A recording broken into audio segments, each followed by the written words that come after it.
अच्छा, मैं स्टार्ट करता हूँ आई गेस। और वीडियो भी जो है वो मैं ऑन कर रहा हूँ। अगर कोई इशू हुआ आवाज़ में या वीडियो में तो काइंडली मुझे बता दीजिएगा।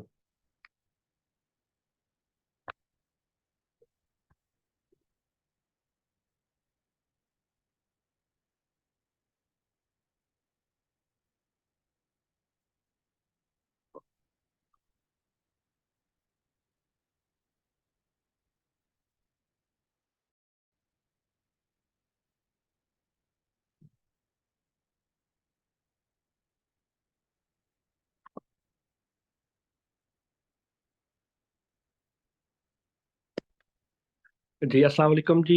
मेरा नाम है नजमुद्दीन एडवोकेट।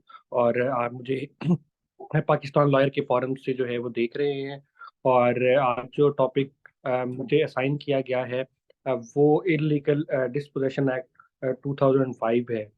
तो सबसे पहले तो पाकिस्तान लॉयर्स फोरम का शुक्रिया कि इन्होंने एक दफ़ा फिर से मुझे लेक्चर के लिए बुलाया। इससे पहले भी कबल भी हम एक सेशन जो है वो फैमिली लॉ से रिलेटेड कर चुके हैं। तो आज हमारा टॉपिक जो है वो एक इलीगल डिस्पोजेशन एक्ट 2005 से रिलेटेड है। ये बेसिकली अगर हम देखें तो एक बड़ा छोटा सा लॉ है जो कि तकरीबन मुकम्मल जो है 9 सेक्शन के ऊपर मुश्तमिल है। तो ये है तो बहुत छोटा सा, लेकिन इसके अंदर एक बहुत अहम जो है वो इशू को रिजॉल्व करने की कोशिश की गई है। तो साथ साथ जो है वो हम इसकी स्लाइड्स भी देखते जाते हैं। तो अगर आप इसके स्कोप ऑफ द लॉ के ऊपर देखें, जब भी हम किसी भी लॉ की बात करते हैं, आप लोग भी लॉ स्टूडेंट हैं या जुडिशियल एस्पायरर्स हैं, तो आप लोगों को पता होगा कि किसी भी लॉ के ऊपर बात करने के लिए, किसी भी लॉ को समझने के लिए सबसे पहले उसका प्रीएम्बल होता है और सबसे पहले उसका स्कोप को समझने की कोशिश की जाती है। जब भी कोई भी जजेस या लॉयर जो हैं वो इसको इंटरप्रेट करने की कोशिश करते हैं तो वो उसके स्कोप को पहले समझने की कोशिश करते हैं। तो सबसे पहले तो हमने ये देखना है कि ये लॉ एक स्पेशल लेजिस्लेशन है। तो स्पेशल लेजिस्लेशन के बारे में आप लोगों को भी मालूम होगा कि स्पेशल लेजिस्लेशन को ऑर्डिनरी लेजिस्लेशन जो कि आम एक लेजिस्लेशन होती है उसके ऊपर फोकियत हासिल होती है। मतलब कि अगर हम कभी भी जो है वो इंटरप्रेट उसको करेंगे तो हम स्पेशल लेजिस्लेशन को जो है वो ज़्यादा से ज़्यादा जो है वो वेटेज देंगे और उसकी अहमियत ज़्यादा होगी। तो स्पेशल लेजिस्लेशन का मकसद ये भी होता है कि वो किसी एक ख़ास इशू को जो है वो टारगेट कर रही होती है। फॉर एग्जांपल आप देखें टेररिज्म, आप देखेंगे फैमिली लॉ के अंदर जो है वो स्पेशल लॉ है। इसी तरीके से नैब एक स्पेशल लॉ है। तो ये जो स्पेशल लॉ होते हैं इनका एक खास मकसद होता है। तो अगर आप इसके प्रियम्बल को पढ़ेंगे तो आपको पता लगेगा कि जो इलीगल डिस्पोजेशन एक्ट है इसको बेसिकली लैंड ग्रैबर्स यानी कि जो कब्जा माफिया है उससे किसी भी इमूवेबल प्रॉपर्टी को, मतलब कोई भी ऐसी प्रॉपर्टी जिस तरह की ज़मीन है, उसको कब्ज़ा माफ़िया से बचाने के लिए कोशिश की गई कि ये बहुत ज़्यादा मसाइल आ रहे थे कि जी सिविल केसेस जो हैं वो तो हज़ारों क्या कह रहा हूँ बहुत सारे साल, मतलब कि 10 से 20-20 साल सिविल लिटिगेशन चलती जा रही है और उसके बाद जाके उसके अंदर फैसला हो रहा है। तो स्पेशल लेजिस्लेशन की ज़रूरत इसलिए पड़ गई कि इस मामले को जो है वो जल्दी से जल्दी हल किया जा सके। इसी के साथ-साथ जो है इसके अंदर ये भी समझने की ज़रूरत है कि ये जो कोर्ट ऑफ ज्यूरिसडिक्शन इसकी क्या होगी। जब भी कोई स्पेशल लॉ होता है तो उसकी हमेशा से ज्यूरिसडिक्शन भी जो है वो स्पेशली डिफाइन की जाती है। तो इस लॉ के मुताबिक जब हम देखते हैं तो इसके अंदर जब भी किसी कोर्ट की बात हो रही है, सेक्शन 2 की डेफिनिशन में अगर आप कोर्ट की डेफिनिशन को जाके देखेंगे तो आपको ये मालूम होगा कि यहाँ पर कोर्ट जो है वो सेशन कोर्ट है, यानी कि जुरिस्डिक्शन जो है वो सेशन कोर्ट की है।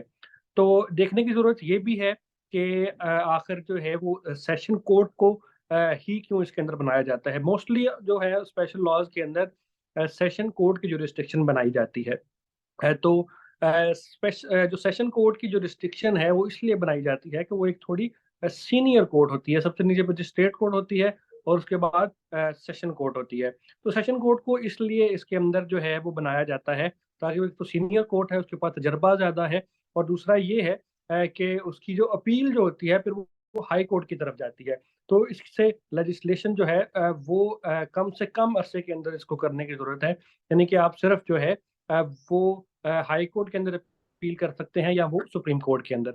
तो इसके अंदर बेसिकली ये भी होता है कि एक अपील का राइट आपका कम हो जाता है, और इसी तरीके से सेशन कोर्ट का मकसद ये भी होता है कि इस ट्रायल को जो है वो जल्दी से जल्दी कंक्लूड किया जा सके। तो हमने ये देखा कि एक स्पेशल लेजिस्लेशन है, कोर्ट ऑफ ज्यूरिसडिक्शन है, और इसी तरीके से इसका मेन मकसद जो है, इसका मेन जो स्कोप है वो क्विक रेमेडी से रिलेटेड है। मतलब कि इस लॉ का मकसद ये था कि क्विक से क्विक रेमेडी दी जाए। मतलब कि जब एक सिविल ट्रायल मौजूद है, तो इसके मुकाबले में अगर हम इसको देखें तो इसके अंदर क्विक रेमेडी मिलती है हमें, क्योंकि सिविल केसेस के अंदर आप लोगों को भी मालूम होगा कि आप दावा करते हैं, जवाब दावा आता है, फिर उसके बाद जो है इशूज फ्रेम होंगे, फिर एविडेंस में केस जाएगा, तो इसमें बहुत सा टाइम ज़्यादा लग जाता है। लेकिन ये इसकी नेचर इस किस्म की है, फिर अभी हम आगे बात करेंगे कि क्यों जो है इसके अंदर वो ज़रूरी है क्विक रेमेडी हासिल करना। तो इसके बाद जो है इसके अंदर प्राइमा फिशाई की बड़ी अहमियत है। तो बहुत से लॉ होते हैं, प्राइमा फिशाई उसके अंदर ही देखा जाता है। इसको जो है इस लॉ के अंदर भी इसके स्कोप को देखते हुए अगर हम देखें तो प्राइमा फिशाई की जो बहुत ज्यादा अहमियत है। प्राइमा फिशाई से मुराद ये है कि इस केस की ओवरऑल नेचर को देखा जाता है, ओवरऑल पोजेशन को देखा जाता है, ओवरऑल टाइटल को देखा जाता है, और प्राइमा फिशाई जो है मतलब कि on the face of the case जो है वो क्या लग रहा है कि क्या होगा इस केस के अंदर, तो इसकी भी बड़ी अहमियत है। तो ये हमने स्कोप ऑफ लॉ को जो है वो डिस्कस कर लिया है। तो इसके बाद हम आते हैं जो main crux of this law है, जो सबसे इम्पोर्टेंट सेक्शन है, वो सेक्शन 3 है इसके अंदर। सेक्शन 1 के अंदर आपको बेसिकली इसका मेन स्कोप हो गया, इसका प्रियम्बल हो गया।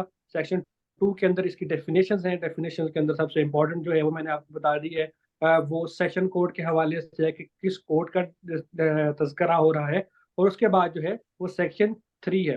Section 3 is the most important part of this law. तो इसको हम पहले पढ़ लेते हैं।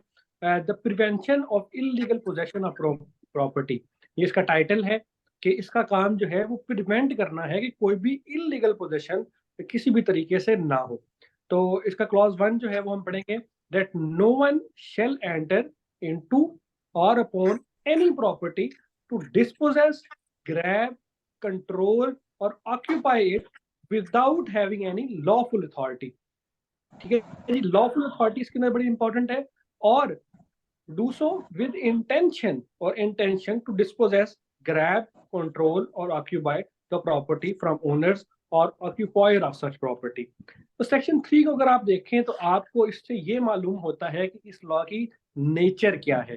नेचर से मुराद मैं यहाँ पर फिलहाल सिर्फ जो है वो सिविल और क्रिमिनल लिटिगेशन की बात कर रहा हूँ। तो ये सेक्शन ये बता देता है कि ये एक क्रिमिनल जो है वो लॉ की एक रेमेडी है, यानी कि इसके अंदर नो वन शैल एंटर की बात हो रही है। इससे मुराद ये है कि एक ऑफेंस की बात हो रही है, एक एक्शन की बात हो रही है, ये होना चाहिए या नहीं होना चाहिए। नो वन शैल एंटर, किसी को एंटर भी नहीं होना चाहिए, किसी को डिस्पोजेस भी नहीं करना चाहिए, किसी को उस जगह का ग्रैब या कंट्रोल नहीं किया जाना चाहिए।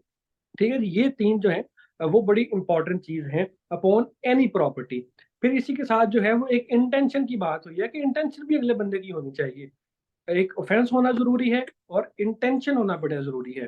तो ये आप लोगों को पता होगा कि जब भी हम क्रिमिनल लॉ की बात करते हैं तो उसके अंदर ये दोनों चीजें हमेशा एग्जिस्ट कर रही होती हैं। क्रिमिनल लॉ के अंदर एक ऑफेंस होता है और उसकी इंटेंशन होती है। अगर ये दोनों चीजें मिल रही हैं तो फिर ही ये क्रिमिनल लॉ समझा जाता है। तो इस सेक्शन 3 के इस लैंग्वेज से हमें पता चला कि ये एक क्रिमिनल लॉ की रेमेडी है। इसी तरीके से अब हम देखते हैं कि सेक्शन 3 क्या क्या रिक्वायर हमसे कर रहा है। तो सबसे पहले अगर आप देखें तो इसकी जो सबसे मेन रिक्वायरमेंट है वो ये है कि लीगल ओनरशिप आपकी होनी जरूरी है। अगर आप इस रेमेडी को अवेल करना चाहते हैं तो लीगल ओनरशिप आपकी अपनी होना जरूरी है, आपका वैलिड पोजेशन होना जरूरी है।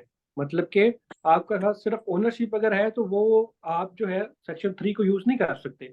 आपका वैलिड पोजेशन होना भी वहां पर जरूरी है, जिससे आपको डिस्पोजेस किया गया, मतलब कि आपको जो कब्जा जो है वो आपसे छीना गया, तो वो होना बड़ा जरूरी है। इसी तरीके से इसके अंदर अनलॉफुल एक्ट होना जरूरी है। इस तरह के सेक्शन 3 के अंदर पहले बात आ गई कि नो वन शैल एंटर ये एक अनलॉफुल एक्ट है। जैसे ही ये एक्ट होगा तो रिक्वायरमेंट ऑफ सेक्शन 3 जो है वो पूरी होती जाएगी। और इसी के साथ साथ जो है वो इंटेंशन होना भी जरूरी है कि जब वो शख्स आपके घर में घुसा तो उसकी इंटेंशन भी थी कि वो आपको वहां से निकालना चाहता था।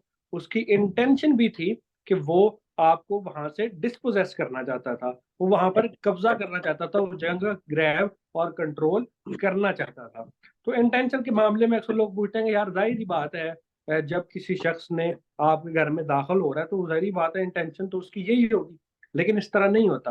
फॉर एग्जाम्पल, अगर वो कोई शख्स है जो आपके घर में घुस रहा है और वो आपका रिश्तेदार है, वो आपका जिस तरह की हस्बैंड वाइफ के अंदर कई दफा लड़ाइयाँ हो जाती हैं, वो आपका हस्बैंड आपकी वाइफ की तरफ से कोई रिश्तेदार हैं या आपके हस्बैंड की तरफ से कोई रिश्तेदार हैं। हो सकता है वो किसी और मामले में आए हों, हो सकता है वो कोई और बात करना चाहते हों, हो सकता है उस प्रॉपर्टी का डिस्प्यूट जो है वो सिविल नेचर का डिस्प्यूट हो और उस हवाले से जो है वो उन्होंने उस जगह को डिस्पोजेस किया हो। तो इंटेंशन जो है वो बड़ी इंपॉर्टेंट होती है किसी भी क्रिमिनल केस के अंदर, नॉट दिस, क्योंकि ये भी एक क्रिमिनल लॉ की इसकी नेचर है, तो इसके अंदर भी इंटेंशन का होना बड़ा जरूरी है। अच्छा, अगर किसी को कोई भी आवाज के अंदर या वीडियो के अंदर मसला आ रहा है तो वो लाजमी जो है वो चैट के अंदर हमें जो है वो मैसेज भेज दें। तो इसी हवाले से जब हम सेक्शन 3 की बात की है तो जिस तरह अपने माइक जो है वो बंद कर लें अगर आप बात रिकॉर्ड नहीं करना चाह रहे तो सेक्शन 3 की हमने बात की। जब भी हम किसी भी क्रिमिनल लॉ की बात करते हैं तो हमेशा पहले लॉ को बताया जाता है और फिर उस लॉ की पनिशमेंट बताई जाती है। इस तरीके से जब सेक्शन 3 का 2 और 3 आप देखेंगे तो आपको पता चलेगा कि सबसे पहले उसकी डेफिनेशन बता दी गई कि इलीगल प्रिवेंशन को रोकना है। इसी तरीके से उसकी पनिशमेंट बताई जा रही है कि इसके लॉ के मुताबिक क्या क्या पनिशमेंट जो है वो अवेलेबल है। तो इसके अंदर जो है सेक्शन 3 के पॉइंट 1 की अगर कोई भी किसी भी किस्म की जो है वायलेशन होती है और इस रेमेडी का इस्तेमाल अगर आप करते हैं और उस शख्स का वाकई ये साबित हो जाता है कि उसने आपको इलीगली डिस्पोजेस किया है, तो उसके अंदर सेक्शन 3(1) के मुताबिक आपको 10 साल तक की जो है वो सजा हो सकती है, इम्प्रिजनमेंट हो सकती है। तो 10 साल का मतलब ये है कि ये एक जो है नॉन बेलेबल ऑफेंस बन जाता है इसी हवाले से। तो इसके अंदर खैर इतना ये इम्पोर्टेंट नहीं होता बेलेबल नॉन बेलेबल, लेकिन जो है ये एक स्वेयर जो है वो पनिशमेंट है 10 साल जब किसी भी इम्प्रिजनमेंट की हम बात करते हैं। तो ये एक काफी ज्यादा सिवियर पनिशमेंट है। इसी तरीके से 3 साल के इम्प्रिजनमेंट है अदरवाइज अगर सेक्शन 3(1) के अलावा किसी किस्म का डिस्पोजेस किया गया है, मतलब वो मैंने आपको बताया कि लीगल जो उसकी रिक्वायरमेंट्स हैं सेक्शन 3 की, जिस तरह के लीगल ओनरशिप, लीगल पोजेशन और इंटेंशन और अनलॉफुल एक्ट, ये चारों अगर पूरी नहीं हो रही, इसके अलावा कोई और वायलेशन हुई है इसी एक्ट की, तो फिर जो है वो 3 साल तक की पनिशमेंट दी जाती है। इसी के साथ साथ जो है वो एक कंपनसेशन अंडर सेक्शन 544 ACRPC के तहत जो है वो आपको कंपनसेशन का भी जो है वो राइट मिल जाता है। अच्छा, ये बड़ा इंपॉर्टेंट है कंपनसेशन का जो है जो पार्ट है इसका, क्योंकि ये अक्सर लोग जो है वो इसके अंदर बात ये करते हैं कि जब किसी शख्स को सजा हो रही है, लीगल डिस्पोजेस हो रहा है, उसको सजा तो मिल गई, लेकिन जो नुकसान आपका हुआ है, मतलब आपके साथ आपको प्रॉपर्टी नहीं मिल रही, हो सकता है वो प्रॉपर्टी जो है वो किसी बिजनेस नेचर की हो सकता है वो किसी भी ऐसी नेचर की हो कि आप वहां पर रह रहे हैं और आपको वो जगह छोड़ कर जाना पड़ा, आपको एक किराए पे घर लेना पड़ा और आपको जो है उसके ऊपर इतना खर्चा हो गया, इसके अलावा आपको मेंटली तौर के ऊपर इतना टॉर्चर होना पड़ा, इतने अदालतों के चक्कर लगाने पड़े, लीगल फीस अदा करनी पड़ी, तो उसका जो है वो कौन पूरा करेगा? तो ये जो है वो कंपनसेशन अंडर सेक्शन 544 ACRPC के तहत आपको कंपनसेशन भी मिल सकती है, सिर्फ ये नहीं है कि अगले शख्स को सजा मिलेगी। तो ये कंपनसेशन के बारे में हम आगे भी एक दफा फिर से पढ़ेंगे। अच्छा, एक जो और चीज जो है वो इसके अंदर बड़ी इंपॉर्टेंट है, वो ये है कि सिर्फ ये नहीं है कि आपने जाके इल्ज़ाम लगा दिया अगले शख्स पे, आपने ये रेमेडी अवेल करने के लिए अदालत में चले गए और आपने जो है आपकी रेमेडी जो है वो अवेल नहीं हुई और अदालत ने फैसला कर दिया कि नहीं, ये आपने आपका केस जो है वो खारिज कर दिया। तो सिर्फ खारिज करने से ये नहीं होगा, अगर आपने एक गलत इल्जाम लगाया है किसी शख्स के ऊपर तो आपको भी बैक जो है वो जुर्माना हो सकता है। तो अगर आप इसकी लैंग्वेज पढ़ेंगे तो आपको पता चलेगा, if the complainant is found to be false, frivolous or vexatious, the court may award compensatory cost to the person complained against, which may be extend to 5 lakh rupees. मतलब कि 5 लाख रुपए तक गलत इल्जाम लगाने वाले को, गलत प्रोसिक्यूट करने वाले शख्स को भी, उसको खुद भी 5 लाख रुपया तक जुर्माना हो सकता है। लेकिन इसके अंदर सिर्फ ये नहीं होता कि आपका, अगर आपने केस किया और आप केस हार गए तो आपको 5 लाख रुपए जुर्माना पड़ जाएगा। इसके अंदर बेसिकली होता ये है कि आपके केस का फॉल्स होना, विलियस होना, स्टिशियस होना भी जरूरी है। और इसका मतलब ये है कि आपने बिल्कुल ही कोई झूठा दावा कर दिया है और आपका जो है वो बयानात से जब कोर्ट ट्रायल चल रहा है तो पता चल गया है कि जी आपने सिर्फ अगले शख्स को हरासा करने के लिए ही किया है। तो इन केसेस के अंदर अदालत जहां तक देखेगी, जितना अदालत को फील होगा उतना जो है वो जुर्माना आपको कर देगी। लेकिन आमतौर पर अगर हम देखें तो ये अदालतें इतनी ज़्यादा जो है वो पनिशमेंट्स के ऊपर बेसिकली क्लेमेंट को या पटिशनर को जो है, कंप्लेनेंट को जो है, कभी भी इतना ज़्यादा कभी भी उन्होंने नहीं किया, कभी भी जुर्माना नहीं किया। लेकिन ये एक क्लॉज इसके अंदर मौजूद है क्योंकि स्पेशल लॉ है। इसके अंदर सब हवाले से देखा जाता है, सब चीज़ों को उन्होंने एक एक रेमेडी देनी ज़रूरी होती है कि अगर पनिशमेंट रखी है तो दोनों साइडों से रखनी चाहिए। ठीक है जी।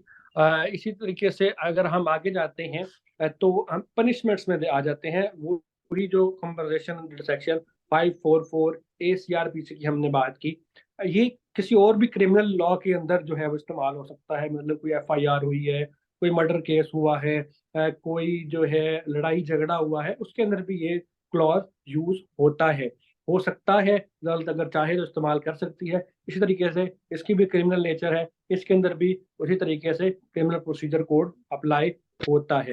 तो इसके अंदर मैंने पूरा सेक्शन तो नहीं लिखा, जो हमारे जो है वो रेलिवेंट पार्ट है वो मैंने लिखा हुआ है, उसको मैं पढ़ देता हूँ।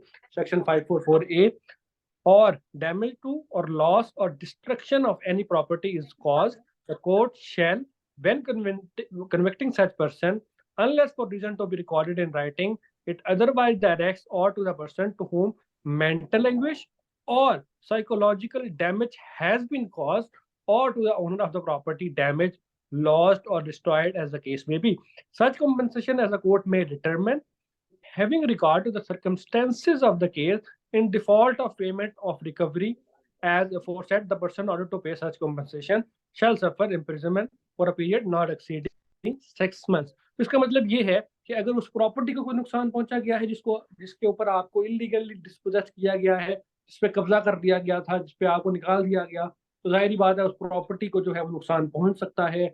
उस प्रॉपर्टी से निकलने वाले कहीं जो है वो मुनाफे जो आप हासिल कर रहे थे, अगर वो हैं तो वो भी इसके अंदर आ सकते हैं। इसी तरीके से मेंटल एंग्विश और साइकोलॉजिकल डैमेज, यानी कि जो आपको सारा जाहिर बात है, अगर आपको आपके घर से किसी को आपको निकाला जाता है, आपकी खवातीन को निकाला जाता है, तो बहरहाल ये एक मेंटल स्ट्रेस है। आपको जाना पड़ेगा, आपको वकील करना पड़ेगा, आपको घर किराए पर लेना पड़ेगा, आपको ट्रेवल करना पड़ेगा और आपका सामान वहां पर मौजूद होगा, उसको भी डैमेज हो सकता है। तो आप अपने क्वेश्चन जो है वो नीचे भेजते जाएं। हम इंशाल्लाह इनको लास्ट के ऊपर जो है वो डिस्कस करते जाएंगे।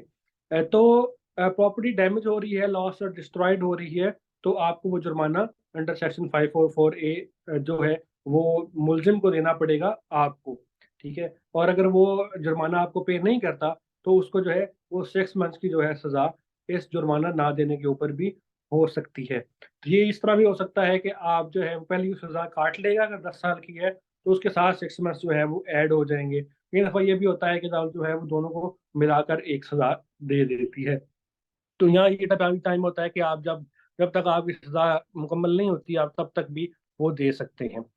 तो पनिशमेंट जो है वो इस तरह वर्क कर रही होती हैं।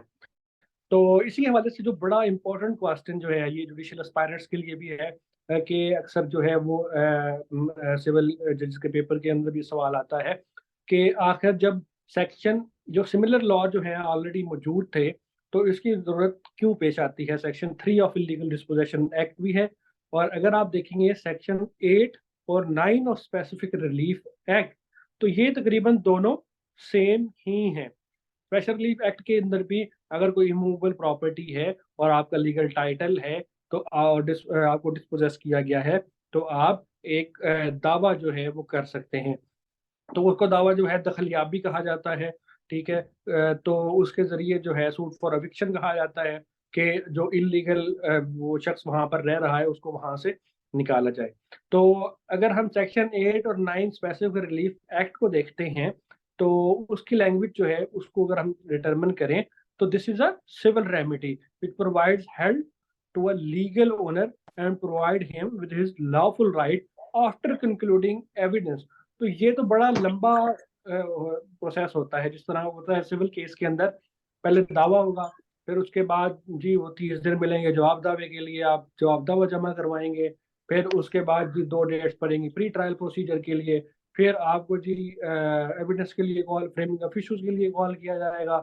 और इस तरीके से और वो तो चल भी मजिस्ट्रेट यानी कि सिविल जज के पास रहा होता है, मतलब सबसे लोअर जज के पास। तो फिर उसकी अपील भी जो है वो सेशन और हाई कोर्ट और सुप्रीम कोर्ट तक जाती है। तो ये सिविल रेमेडी है, इसके अंदर काफी सारा टाइम जो है वो वेस्ट हो जाता है। और जो क्विक रेमेडी आपको चाहिए होती है, अगर आपको आपके घर से निकाल दिया गया है तो आपकी एक इमरजेंसी सिचुएशन है। ये इस तरह नहीं है कि जाओ यार अच्छा केस कर लो फिर देखी जाएगी, हो सकता है वो बंदे ने कब्जा कर लिया, वो स्टे ले लेगा और वो साल हर साल जो है वो चलता रहेगा। तो सेक्शन 3 जब यहाँ पर आता है, तो इसमें हम जब देखते हैं कि this is a criminal law remedy which provides quick and efficient remedy in case of land grabbers and punish them as well. तो स्पेसिफिक रिलीफ एक्ट में हमने ये देखा कि आपको हो सकता है वो 2 साल बाद, 4 साल बाद, 5 साल बाद आपका केस डिसाइड होने के बाद आपको जमीन भी मिल जाएगी। लेकिन जिसने वो सारा कब्जा किया और जिसने आपको इतनी देर वहां से महरूम रखा, वो उसके ऊपर अक्सर जो है कोई प्रोसीडिंग नहीं हो रही होती। तो और उसको कोई सजा भी नहीं मिल रही। हो सकता है कंपनसेशन के अंदर वहां पर भी मिल सकता है, या वहां पर जो है आप बाद में जो है वो केस भी कर सकते हैं।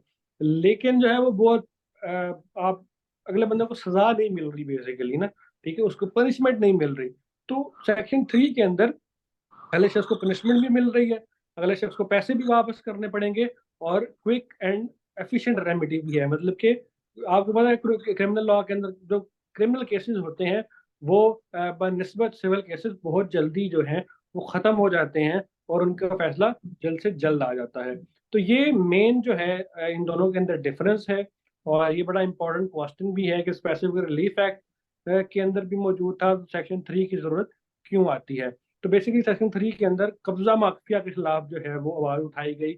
ये एक रिसेंट लेजिस्लेशन है 2005 के अंदर। इसके अंदर जब देखा गया कि बहुत ज्यादा जो है वो जमीन के मामला जो हैं, जमीन लैंड माफिया के कब्जा ग्रुप्स के, तो उसके बाद जो है इसको हल करने की एक कोशिश की गई है। इसी तरीके से कोगनाइजेशन ऑफ ऑफेंस को देखना चाहिए कि इसकी कोगनाइजेशन किस तरह होती है। कोगनाइजेशन से मुराद ये है कि कोई भी जो ऑफेंस होता है उसका प्रोसीजर क्या होगा। तो एक तो चीज़ हमें ये समझने की जरूरत है कि एक नॉन कोगनाइजेबल ऑफेंस है जिसको नाकाबिल दस्तंदाजी कहा जाता है। मतलब कि इसके ऊपर फौरन से जो है वो एफआईआर नहीं काटी जाएगी और फौरन से जो है वो मुल्जमान को गिरफ्तार नहीं किया जाएगा। मेरा ख्याल में होना चाहिए था, ताकि ये भी जो है वो एक प्रोसेस चलना जरूरी है, क्योंकि क्विक एंड रेमेडी एफिशिएंट इसी तरीके से होनी थी। लेकिन इनको इन्होंने बहरहाल नॉन ऑर्गेनाइजेबल ऑफेंस रखा है। इसके अंदर आप एक कंप्लेंट दायर करते हैं। तो ये जो कंप्लेंट होती है ये it is sort of private complaint इस तरह होती है, इस्तगासा जिसको आप कहते हैं। इस्तगासा आप सेशन कोर्ट के अंदर दाखिल करते हैं और उसके अंदर आप अपने तमाम वाकयात बताते हैं। जिस तरह की एक एफआईआर को की दरख्वास्त लिखी जाती है, इसी तरीके से एक कंप्लेंट की दरख्वास्त लिखी जाती है जो डायरेक्टली सेशन कोर्ट के पास पेश की जाती है। तो इसके अंदर आप वो टाइम बताएंगे और आप बताएंगे कि इस दिन मैं इस जगह पर मौजूद था, ये फलां फलां शख्स यहाँ पर, इतने लोग आए, इनके पास ये हथियार थे या इनके पास ये चीज़ें मौजूद थी और इन्होंने मुझे इस तरीके से इस जगह से निकाल दिया जिसका मैं लीगली ओनर भी था, लीगल वेल पोजेसर भी था, और मुझको मुझे इलीगल डिस्पोजेस किया गया है। तो इसके लिए मैं अदालत के अंदर मौजूद हुआ हूँ। तो ये एक जिस तरह के गवाहान भी आपने लिखने होते हैं, इसी के साथ साथ आपने गवाहान की लिस्ट देनी है कि जी ये गवाहान जो हैं ये अदालत के अंदर आएंगे और ये गवाही देंगे कि इनके सामने ये सारा कुछ हुआ था। तो बेसिकली ये एक दरख्वास्त जो है एफआईआर की जिस तरह चलती है स्टोरी, ये उसी तरीके से वर्क कर रही होती है। इसके बाद जो है इन्वेस्टिगेशन का प्रोसेस आता है।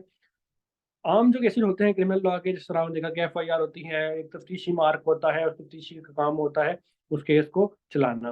तो इसके अंदर जो है वो इन्वेस्टिगेशन जो है वो सेशन कोर्ट के जो जज साहब होंगे वो खुद जो है किसी ना किसी पुलिस ऑफिसर को या तो मार्क कर देंगे कि जाओ भाई इसके ऊपर मुझे रिपोर्ट लेकर आओ, या फिर जो है वो रेवेन्यू कोर्ट से भी कोई ना कोई ऑफिसर जो है वो अपॉइंट कर सकते हैं। इस तरह के कोई तहसीलदार साहब को अपॉइंट कर सकते हैं, इसी तरीके से कोई पटवारी साहब को कर सकते हैं, इसी तरीके से कोई नायब तहसीलदार साहब को कर सकते हैं। तो इस तरीके से इसकी इन्वेस्टिगेशन का प्रोसेस होता है, क्योंकि इसके अंदर दो ही चीज़ें तो देखनी होती हैं। एक ये चीज़ देखनी है कि वैलिड टाइटल है या नहीं है, एक चीज़ ये देखनी है कि वैलिड पोजेसर है या नहीं है। इसी के साथ साथ जो है वो ये भी देखा जाता है कि जिस तरह के रेवेन्यू के पास ही सारे जो हैं वो मामलात होते हैं कि टाइटल वाकई है, फर्द के अंदर किसका नाम है, तो रजिस्ट्री के अंदर क्या है। तो ये सारी चीज़ें जो है वो रेवेन्यू ऑफिसर भी प्रोवाइड कर सकता है। तो इन्वेस्टिगेशन जो है वो थ्रू वो पुलिस रिपोर्ट होती है, रेवेन्यू ऑफिसर होती है। और इसी तरीके से एक बड़ा इम्पोर्टेंट जो है इसके अंदर एक क्लॉज ये भी है कि ये केस जो है वो डे टू डे ट्रायल चलना चाहिए as per law. Specific law है, इसको जल्द से जल्द खत्म होना है। तो ये बड़ा इंपॉर्टेंट है कि कोई भी जज साहब जो हैं इसको तारीख पर तारीख नहीं दे सकते। तो ये डे टू डे ट्रायल चलेगा, मतलब कि आज तारीख है तो नेक्स्ट तारीख कल होगी, फिर परसों होगी, फिर तरसों होगी। ये इसीलिए है क्योंकि quick and remedy quick remedy है और एफिशिएंट रेमिडी इसको बनाना है, तो जल्द से जल्द इसको खत्म करना है। तो no agenda more than 7 days can be granted, कि 7 दिन से ज्यादा जज साहब जो है इसके अंदर तारीख डाल ही नहीं सकते। तो आमतौर पे अगर आप सिविल केस में जाएंगे तो कम से कम जो है वो 15 दिन से लेकर 30 दिन की जो है वो कम से कम जो है वो डेट डलती है। तो यहाँ पर उन्होंने डाल दिया कि जी 7 दिन की तारीख डालनी है, इससे ज्यादा तारीख नहीं डालनी। तो ये बड़ा इंपॉर्टेंट क्लॉज है इसके अंदर। और अगर आप डालते हैं तो आपको बाकायदा जो है वो वजह बतानी पड़ती है और ये सारी चीजें, और इस केस को कंप्लीट करना होता है 60 दिन के अंदर अंदर। क्योंकि मैंने आपको बताया कि ये एक इमरजेंसी नेचर है, ठीक है जी। एक बंदे को उसकी कानूनी जो है वो जगह से डिस्पोजेस किया गया, उसको निकाला गया, उसका कब्जा किया हुआ है। तो इस स्पेशल लॉ के मुताबिक 60 दिन के अंदर इसका फैसला आना होता है। तो ऑल दो किसी भी स्पेशल लॉ की तरह 60 दिन के अंदर फैसला तो नहीं हो रहा होता, ये तो 100% बात है, क्योंकि और भी किसी केस के अंदर एज पर लॉ जो है वो नहीं हो रहा होता। लेकिन जो है कानूनी रिक्वायरमेंट ये है। और लेकिन जजेस जो है वो अक्सर इसके अंदर भी लेट करते हैं कि वो लिख देते हैं कि जी आज ये मसला बन गया, ये मसला बन गया। कोई ना कोई उनके पास इशू होता ही है, डालने के लिए रीजन होती है। लेकिन जो है एज पर लॉ हम बात कर रहे हैं, तो 60 दिन के अंदर इस केस को मुकम्मल करना उनकी जिम्मेदारी है। इसी हवाले से फिर हम एक दफा देखते हैं कि इसके की पॉइंट्स क्या क्या हैं। तो बेसिकली ये क्रक्स है कि इस जो इलीगल डिस्पोजेशन एक्ट है इसके अंदर क्या क्या और चीजें हो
जी, एम आई ऑडिबल ना? आवाज आ रही है आप लोगों को? अच्छा, हम लोग बात कर रहे थे कि अटैचमेंट ऑफ प्रॉपर्टी किस तरीके से की जाती है।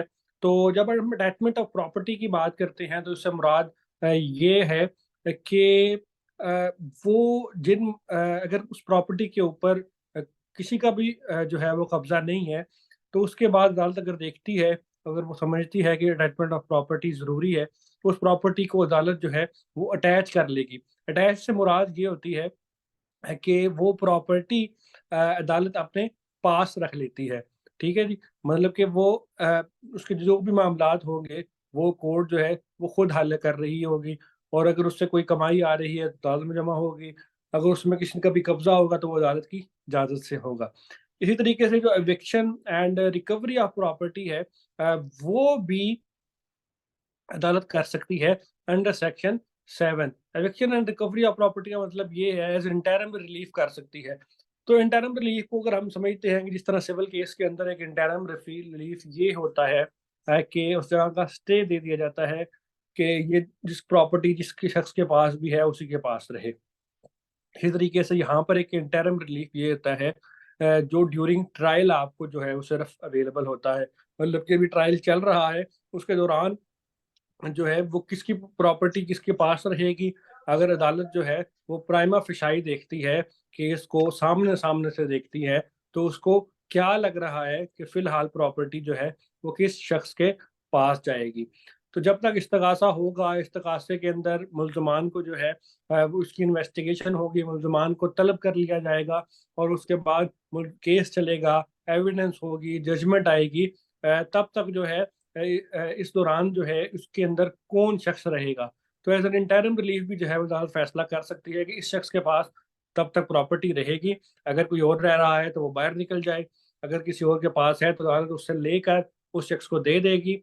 ये बड़ा इंपॉर्टेंट क्लॉज है इसके अंदर कि जब तक केस का फैसला होता है, फर्ज करें 60 दिन के अंदर ही हो जाता है, तो वो 60 दिन के अंदर पोजेशन किसके पास रहेगा। तो ये अगर आप समझेंगे तो वो 60 दिन भी बड़े इंपॉर्टेंट है। तो उसके अंदर कब्जा किसके पास रहेगा। आमतौर पर अदालत यही कर दिया कि जिसके पास कब्जा है उसी के पास रहे, चलो जब तक केस का फैसला नहीं हो जाता। तो लेकिन अदालत जो है उसको चेंज भी कर सकती है, किसी और को निकाल भी सकती है, किसी को दे भी सकती है। इसी तरीके से इसका की पॉइंट ये है कि प्रोवाइड पुलिस असिस्टेंस, क्योंकि ये क्रिमिनल लॉ है, और अदालत अपने किसी भी फैसले के ऊपर अमल दरामद करवाने के लिए, किसी भी फैसले के ऊपर, मतलब कि वो इंटरिम रिलीफ कहती है कि इस पार्टी के पास प्रॉपर्टी नहीं होनी चाहिए, किसी और पार्टी के पास होनी चाहिए। तो आप उसके अंदर पुलिस असिस्टेंस ले सकते हैं, पुलिस को आप साथ लेके जाएंगे, अदालत के हुक्म के मुताबिक लेके जाएंगे। अदालत जो है वो एक पुलिस वाला आपको देगी कि जाएं जी, आप पुलिस को साथ लेकर जाएं और अपनी जगह का कब्जा लें। इसी के साथ साथ जो है इसकी अपील के बारे में भी बता दिया गया है कि जो भी फैसला सेशन कोर्ट करेगी, उसकी अपील 30 दिन के अंदर अंदर आप हाई कोर्ट के अंदर कर सकते हैं। तो पहले ये होता था कि इस लॉ के अंदर अपील का राइट दिया ही नहीं गया हुआ था, तो फिर लोग रिट के अंदर जाते थे, और उसके अंदर फिर कोई टाइम लाइन जो है वो डिफाइन नहीं थी। तो अब जो है 2017 की एक अमेंडमेंट हुई, उसके अंदर सेक्शन 8A के मुताबिक जो है वो अपील का राइट दे दिया गया कि आप 30 दिन के अंदर जो है वो अपील कर सकते हैं। इसी तरीके से फिर जजमेंट आएगी, जजमेंट के अंदर जो है वो डिटेल फैसला लिखा जाएगा कि कौन टाइटल ओनर है, कौन पोजेशन है, और ये अगर अदालत किसी भी शख्स के जो है वो ऑर्डर कर रही है कि वाकई इसको इलीगली डिस्पोजेस किया गया है, कोई भी कंपनसेशन दे रही है, कोई भी सजा दे रही है, कितने साल दे रही है, ये सारी जो है वो डिटेल उसके अंदर लिखकर जजमेंट की जाएगी। तो इसी वाले से अगर अब आपका कोई क्वेश्चन है तो वो आप जो है वो नीचे मैसेज के अंदर लिखते जाएं। जिन लोगों ने पहले मैसेज किए थे, I guess I lost it, अगर आप लोग दोबारा मैसेज कर देंगे तो बड़ा इजी हो जाएगा। अगर आप अपना माइक ओपन करके सवाल पूछना चाहते हैं तो आप वो भी पूछ सकते हैं, लेकिन जो है आप मैसेज कर लें तो इजी हो जाएगा आप लोगों के लिए भी। आप सब लोगों का बहुत शुक्रिया। आप लोगों ने जो है इस सेशन को ज्वाइन किया। इंशाल्लाह जो है वो परसों भी हम एक और क्रिमिनल लॉ के ऊपर ही जो है एक लीगल सिस्टम के ऊपर बात करने वाले हैं, जिसके अंदर हम FIR को भी डिटेल से डिस्कस करेंगे, और इसी के साथ साथ जो है एक प्राइवेट कंप्लेंट क्या होती है, इस्तगासा क्या होता है, उसको भी हम जो है वो डिस्कस करेंगे। तो आप लोग सेशन भी ज़रूर ज्वाइन करिएगा। अभी किसी हवाले से किसी का कोई सवाल है?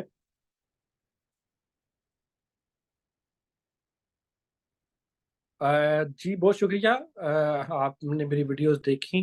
अ, और मैं जो है वो शॉर्ट कंटेंट ही अभी तक जो है वो अपलोड कर रहा हूँ। लंबी वीडियोस को करने के अंदर काफ़ी टाइम लगता है। और इंशाल्लाह लेकिन मैं प्लान कर रहा हूँ कि इसके ऊपर जो है हम वो डिटेल वीडियो जो है वो रिकॉर्डेड, ये वीडियो भी जो है वो रिकॉर्ड हो रही है और पाकिस्तान लॉयर्स के फोरम के ऊपर जो है उनके यूट्यूब चैनल के ऊपर इंशाल्लाह ये अपलोड हो जाएगी, तो आप इसको बाद में भी देख सकते हैं। इसके अलावा किसी का अगर कोई भी सवाल है तो काइंडली वो पूछ लें, ताकि उसके बाद जो है हम फिर इस सेशन को एंड कर दें।